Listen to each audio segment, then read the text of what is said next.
पिछले साल फरवरी में मैंने यहां वीओ चिदंबरनार पोर्ट के लिए आउटर हार्बर कंटेनर टर्मिनल का शिलान्यास किया था।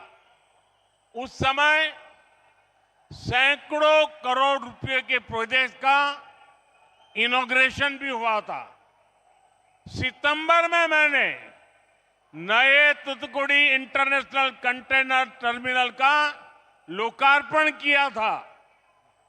நண்பர்களே, கடந்த ஆண்டு பிப்ரவரி மாதம் நான் இங்கே வாவு சிதம்பரனார் துறைமுகத்திலே வெளிப்புற துறைமுக சரக்கு பெட்டி முனையத்திற்கான அடிக்கல் நாட்டினேன். பல நூற்றுக்கணக்கான கோடி ரூபாய் பெருமானம் உள்ள திட்டங்களை அப்போது நான் தொடக்கி வைத்தேன்.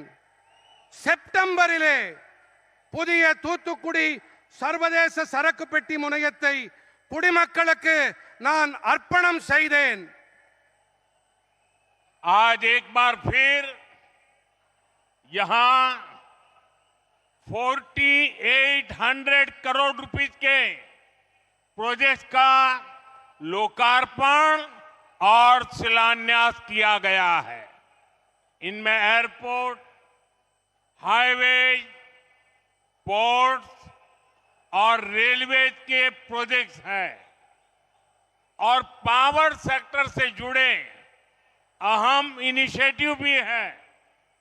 मैं आप सभी को, तमिलनाडु की जनता को इसकी बहुत बहुत बधाई देता हूं।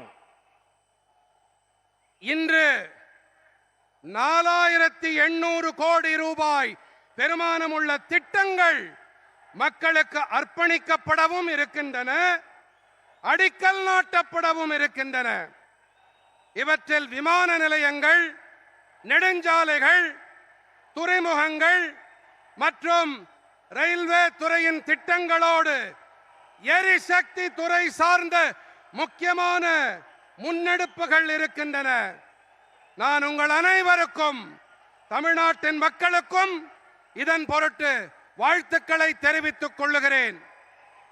साथियों, इंफ्रास्ट्रक्चर और एनर्जी ये किसी भी स्टेट के डेवलपमेंट की